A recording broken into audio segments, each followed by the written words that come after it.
Nigeria secured all 9 points out of an available 9 in the group stage of the ongoing Africa Cup of Nations and have put the entire continent on notice that it is not in Cameroon to joke. Welcome to Inside AFCON 2021. I am Dennis Erezi.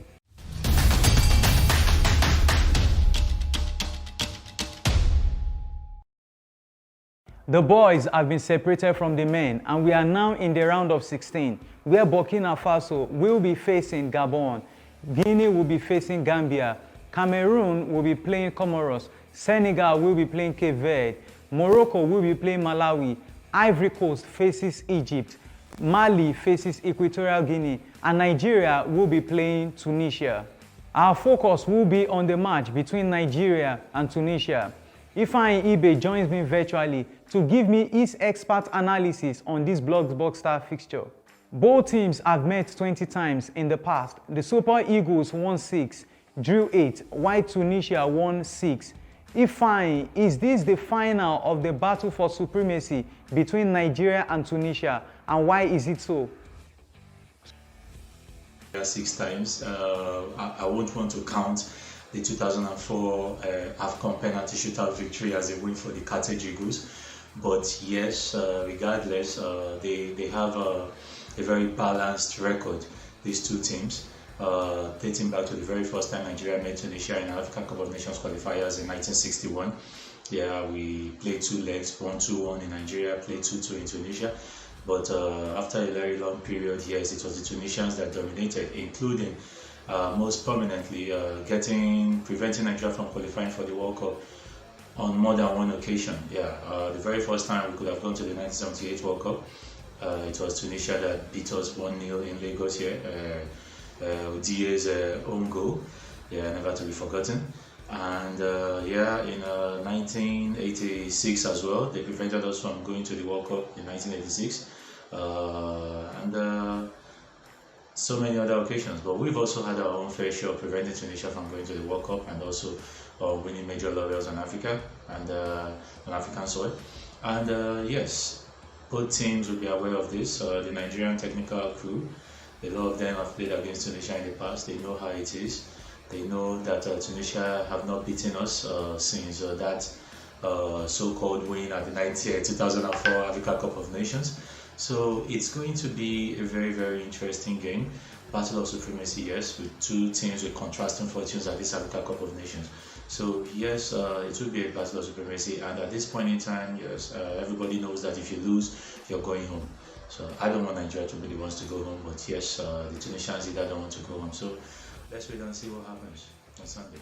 Tunisia were only able to win a game in the group stages. That's the match against Mauritania, where they won 4-0. They lost to Mali and lost to Gambia. Nigeria, on the other hand, won all 3 matches in the group stage against Egypt, Sudan, and Guinea-Bissau. Ifeanyi, do you think that this recent form makes Nigeria overall favorites in this game, and why so? It's funny, yeah. The Super Eagles will most likely be pundits' favorites for that game. Tunisia weren't very impressive in the group stages. We all remember the game against Mali. Yes, the referee stopped the game abruptly before the end of it for reasons best known to him. But even at that, yes, Mali appeared to be in control of that game, were by far the better team in that game. Against Mauritania, we saw the Tunisian teams that everybody knows. Yeah, quick passing game, very technical, very, very skillful players. But probably they were able to show that because it was a Mauritanian side bereft of confidence, a Mauritanian side that that weren't so experienced at this stage of the competition. Mauritanian side that was making their debut. Against Gambia, they had the excuse of over about a dozen players being afflicted with COVID, and as a result, we were not able to field a very strong team against the Gambia.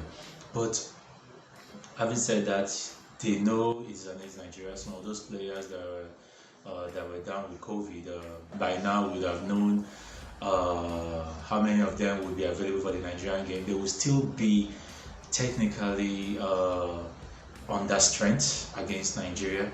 So apart from the fact that Nigeria were able to scale through their group stages with a 100% record against their group rivals, it would actually be right to say yes, Nigeria will be coming into this game as favourites, but that could also play against Nigeria. They will be under pressure of being favourites against a team that historically they are very, very fierce rivals with, and that could also work in favour of Tunisia. But it's not up to the technical crew of the Super Eagles to ensure that these players realize that, okay, yes, you might be favourites going into this game. A lot of things would have happened in Tunisian camp, the COVID issue and all that, but hey, you are playing for 200 million Nigerians in here and in the diaspora, so just go out there, do what you need to do, beat these people, get an early goal, train their confidence level, get them to make mistakes. They are hot-tempered. When they are behind, they lose their cool and start committing fouls left, right, and center. Let the referee be on your side. Do not argue against the referee. Do what you have to do. Follow the rules of the game. Get an early goal. Get the Tunisians to lose their confidence and start playing dirty. And then, hey, the game will be ours. It's just as simple as that. It's not going to be an easy game, but hey, it's the Africa Cup of Nations. At this point in time, this stage of the competition, there are no longer easy games. Every team that gets to the round of 16, that gets to the knockout round, knows that, hey, they're just a few games away from winning the championship. So the Super Eagles should be aware of this. For the Tunisians, will definitely be aware of this. Although Tunisia's form has not been great in this year's AFCON, but history tells us that they are always a hard nut to crack for Nigeria. Ifeanyi, how can Nigeria overcome one of their fiercest rivals in African football? Very good question, Dennis. Tunisians, yes, they're very, very tough nut to crack historically, and yes, that is actually very, very true. But the thing is, what Ecuador just needs to do, like I said earlier, is make sure that these guys know what they're up against, know what they are playing for. You know, it's never ever easy coming up against Tunisia. It's never ever easy coming up against any North African opposition historically. We all saw the game against Egypt. Yes, it turned out to be very easier than expected for the Nigerian team.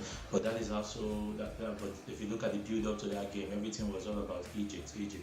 So right now it's another North African team. Nigeria needs to be very, very well prepared against a team that historically are tough nuts to crack. And it's just for the players to believe in themselves. Good thing, yes, the last game against Guinea-Bissau, Ecuador had the good fortune of resting so many of his players, you know, and now we're coming into a game fresher than the Tunisians. The players will be aware of this, and just go in there, play your best, take it easy, play what you've always known how to do. Ecuador has mentioned that he could be tweaking his tactics. We don't know what he plans to do about that or how he plans to go about it. It could just be mind games, you know, just to make the Tunisians start thinking what could the Nigerians have in stock for us. But the thing is, the Super Eagles will be coming into this game fresher than the Tunisians. They will be more confident than the Tunisians, and if they just play what we know they are capable of doing since the start, what they've been doing since the start of this championship, then I don't see Tunisia actually coming away with a win in this game. In one of the post-match interviews of Super Eagles coach Augustin Eguavoin, he said he will be preparing the team on taking penalties. Ifeanyi, do you see this match heading into extra time? And if it does, how should Eguavoin set up the Super Eagles team? Yeah, at this stage of the competition, yes, you have to prepare for the inevitable penalty shootout. It's a normal thing. When you go into the knockout rounds, yes, you have to also prepare for a penalty shootout. You can go into a game, dominate your position, and still not find that needed goal. The goalkeeper could be in form, the elements could be against you, the posts could be against you. You could end up hitting the post 4 or 5 times and still end up losing the game. We also saw what happened to the Algerians in one of their games in this AFCON. But yes, you have to prepare for penalty, but I don't think this game is going to go to penalties. Like I mentioned earlier, the Super Eagles are fresher. Tunisia still have the COVID issue, you know, and Nigeria at this point in time, with all those well-rested players, Aribo, Kelechi Iheanacho, Taiwo Awoniyi, Kenneth Omeruo, goalkeeper Maduka Okoye, Ola Aina, Zaidu Sanusi. So many players are rested. Even Moses Simon only got to play about 15-20 minutes against Guinea-Bissau, and look at what he did. Wilfred Ndidi, yes, that guy has got two hearts. He has an engine that I can't fathom. He can play 7 games in 10 days if possible. But he is also going to be well rested. He might not play 90 minutes in this game. Onyeka might come in if need be, if we are leading and we are comfortable. But this is a Super Eagles team, no suspension, no issue. So against a Tunisian team that has so many players unavailable, 1 or 2 players red carded, no, it's not going to go into penalties. But yes, it's good that Austin Eguavoen is preparing for the inevitable possibilities of penalties, which shows how professional he is and how good a coach he is. Ifeanyi, this is likely to be another tough fixture for the Super Eagles of Nigeria after their match against Egypt. And I know that the statistics favor Nigeria in the competition, but what is your prediction? Where do you see the pendulum swinging? Which of these teams do you see advancing to the quarterfinals of this year's AFCON? Dennis, this one is relatively easy with all the factors that have been factored in and everything that has happened in the build-up to this game. Look, it's a Nigerian victory. Whether it's going to be a mauling is what I don't know.